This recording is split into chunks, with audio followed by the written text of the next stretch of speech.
The story begins with Arthur Curry, now a seasoned king, juggling the weight of ruling Atlantis while still trying to be present for Mera and their young son. Peace has been fragile, with whispers of dissent among the ocean's clans. The political tensions weigh heavily on Arthur, who feels the growing pressure to protect his people while maintaining the trust of the surface world. As he spends more time in diplomatic councils, Mera notices the distance growing between them, adding a personal strain to his already demanding duties. Arthur hopes the upcoming Unity Festival will restore harmony among the kingdoms. The festival's celebrations are cut short when a mysterious tremor shakes Atlantis, collapsing part of the Coral Palace. The quake is unlike anything the ocean has experienced before, sending shockwaves across the seven seas.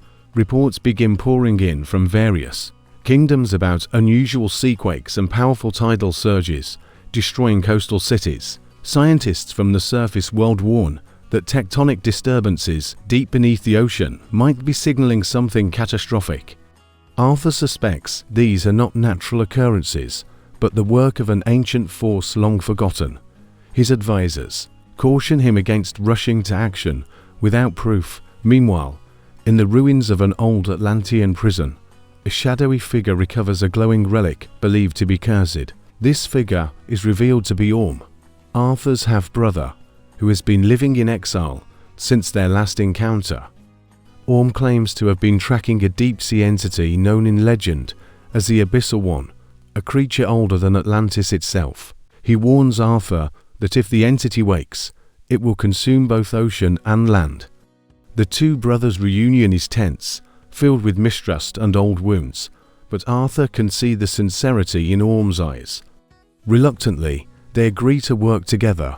Arthur, Orm, and Mera embark on a journey to the deepest trenches, navigating through waters so dark and cold that no Atlantean dares to venture. Along the way, they encounter ancient guardians who speak in riddles, hinting that the Abyssal One was once a god of the seas, betrayed by Atlantis. These revelations shake Arthur's perception of his kingdom's history. Orm's familiarity with forgotten parts of the ocean proves invaluable, though his sharp tongue constantly clashes with Arthur's leadership style. The bond between the brothers remains fragile, tested at every turn. On the surface, tensions escalate as strange weather patterns wreak havoc, causing floods and storms across the globe. The UN demands answers from Atlantis, accusing them of weaponizing oceanic forces. Arthur sends Volko to negotiate, but is met with resistance and suspicion. The political crisis deepens when surface nations threaten military intervention. This forces Arthur to divide his attention between the deep-sea mission and protecting Atlantis from potential war. Mera reminds him that saving the ocean will ultimately save the surface, urging him to stay focused on their quest. Their search leads them to an abandoned Atlantean outpost carved into a massive underwater cliff. Inside, they find carvings depicting the Abyssal One's rise and betrayal, along with a prophecy that speaks of the blood of kings being both the key and the curse. Arthur realizes the prophecy points to him and Orm, their shared royal lineage connected to the creature's fate. This revelation unsettles Orm, who fears being used as a sacrifice. Arthur promises to protect him, but the tension between them grows. The trio descends into the Abyssal Rift, a colossal chasm at the ocean's bed where light and life disappear. The pressure is immense, and strange whispers echo through the water, tempting them to turn back. They encounter bioluminescent beasts unlike any seen before, some hostile, others eerily intelligent.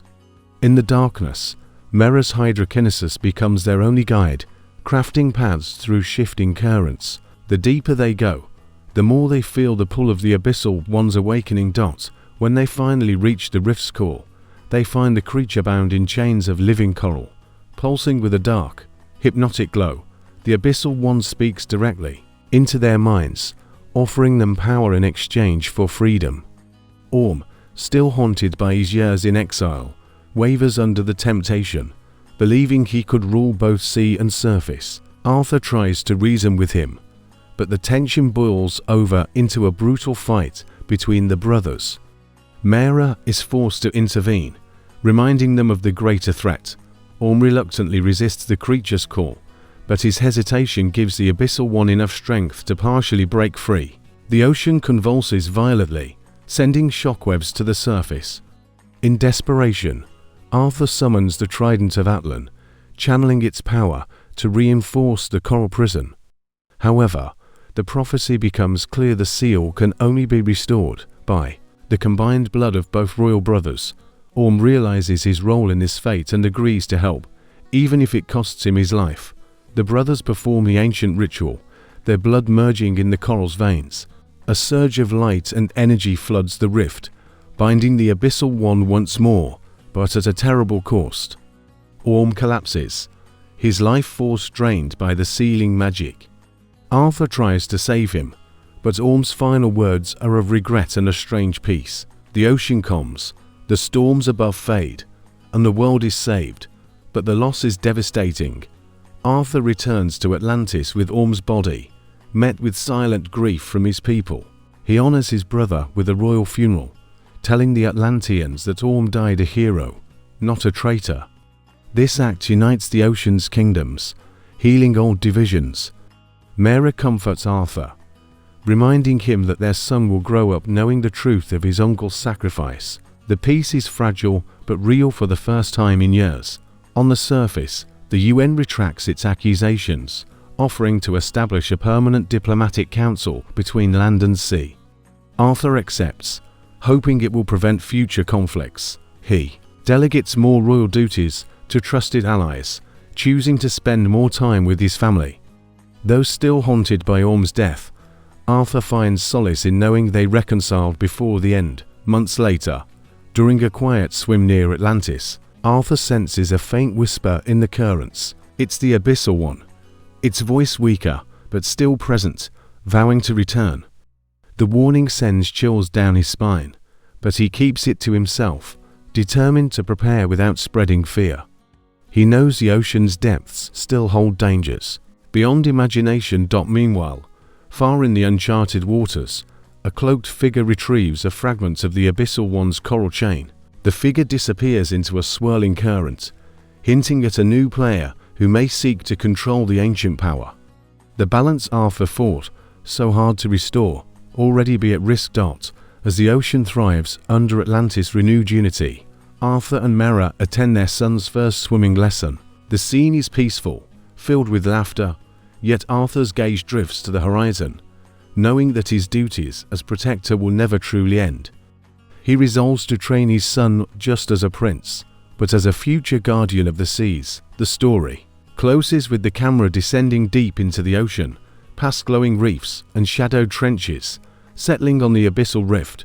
The coral prison pulses faintly, and a single crack forms in its surface. A deep, ancient rumble shakes the screen, before fading to black, promising that the ocean's greatest battle is far from over.